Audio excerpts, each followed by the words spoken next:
Hey, what's up, fam? I like seeing Gyu turn his character around. What was it in the early 130s?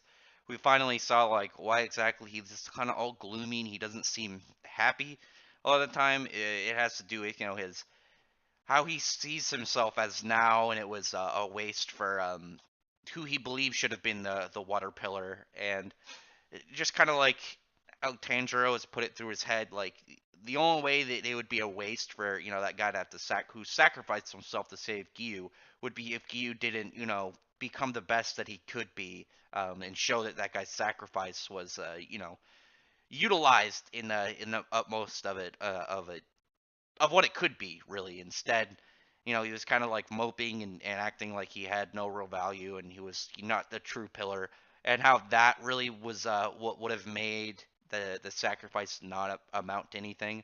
So it was really cool to see that, and Gyu kind of realize it, and now he's pushing himself a lot further, and he's taking the fight to really what it should be, and I like that. I mean, you had some pretty clear cut, nice character development that didn't take forever, but was very understandable because he's a very intelligent character. He definitely comes off as somebody who's smart, thinks, and he's able to analyze the situation. And when you have that fact put into your head, like you probably realize like that's very true. Like obviously, if I become a pillar worthy enough of taking down some of the upper moons and eventually defeating Muzan, then that guy's death won't be in vain. His sacrifice will be well worth what we got.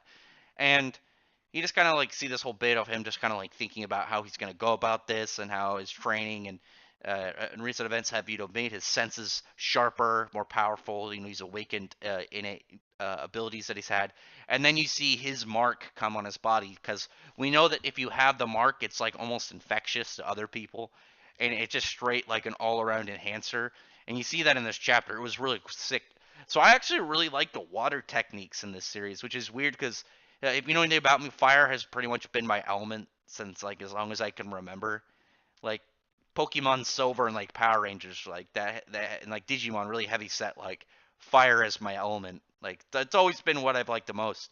But in like I really in Kimetsu no Yaiba I really like the way that the author draws like attacks with water more than fire, and like the what was it, the striking tide technique. I didn't use it for obviously the pendulum one, but I really like the way that looks with those sick waves. Definitely looks really nice with the flow of the technique and just the art style given off from. But Akaza just seems very into the fight. He likes that his opponents are growing in the midst of combat, and the only thing that really seemed to bother him is just like this moral position that he was put in when he had the flashback over like weakness and like this why the weak are why the weak have a duty to eventually become strong because someone strong protected them when they were weak, which was nice. I like that. I like that aspect of it. I've heard like the saying like the strong protect the weak, and like you can tell like the people saying it didn't really understand the meaning behind it, but I think that what it was displayed in the last few chapters has been really nice for Kimetsu no Yaiba. But happy as hell to see that Tanjiro and how he's figuring stuff out is from my boy Inosuke, who's my favorite character in Kimetsu no Yaiba, and showing like his because he was raised by wild boars, he has like that sense of like I've seen it described in a few ways. It's like how animals can sense like malefic intent, like if you like had the intent to kill them and eat them or in any way harm them, they can sense it. But they can sense like if you're just coming up to show kindness, like anything that isn't a threat level to them, they can kind of feel it. It's been described in Kimetsu no Yaiba before, but I like the way that Tanjiro is deducing it from a conversation he had with Inosuke, and then I liked Inosuke as he's like talking about like how good he's gained in the ability to like sense people and sense threats, but how the thing that made him the most nervous was the old lady who from the House of the Wisteria Crest, and how because she was just this nice old lady that wanted to be an old lady, she sees a young guy and it's like I must make food for him. I think everybody knows grandmas and their weird innate want to feed people.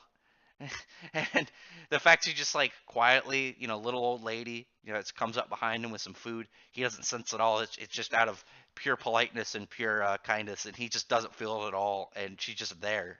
And for somebody who usually can sense people approaching him, and then just somebody has just appeared behind him, and just like you could tell how freaked out he was. I thought that was pretty funny.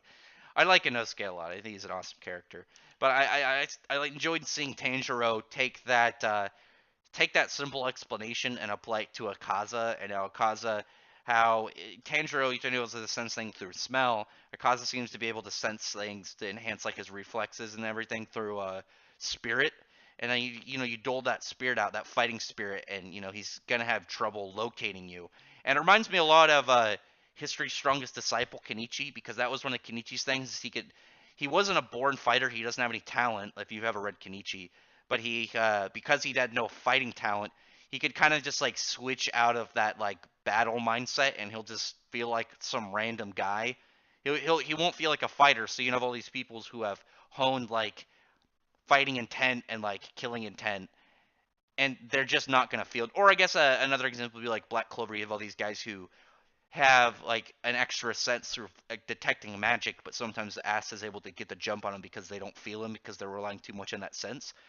And I thought that was pretty cool to see how it would apply in Kimetsu no Yaiba, and how Tanjiro was able to figure out how Akaza's kind of works and how to get around it. But it wasn't. He definitely caught him off guard, but Akaza was able to grab the blade. But Tanjiro was still like mid movement and still going around, jumping over him, getting like a light slash in, and you can see him just catching up, and where he's looking for now for the weaknesses and the openings from Akaza, because Akaza, where you seen the other 6 moons, you had like the first one, you had like the brother and the sister, who obviously there were two of them. One of them had poison, and they had a higher level of healing factor, and the fact you had to behead them both at the same time. You had like the guy who could switch between pots, and that was obviously a pretty good like a transportation ability. You had the guy who could split up into different variations of himself with different powers. And you can tell like what Akaza's like thing that makes him so deadly is just his reaction speed, and like overwhelming like close combat capability is definitely devastating. And it's cool to see him Tanjiro, looking for the weakness in that through, what he knows, what lessons he has through experience he's had with other characters. And I do like that. I do like seeing that advancement through that way. It is nice when you have when you see a character just like headline analyzing to find that minute piece of when to strike. What is the character's weak point? You have this character who is so fast at reacting, so skill based, so like fluid motion style of fighting, like Kaza, and where exactly you're gonna find that target of when to go. So a good chapter. Like these ones they've been interesting. They've been mostly action, but with sprinkled bits of character development and progression and backstory in them. So definitely fun, really fun.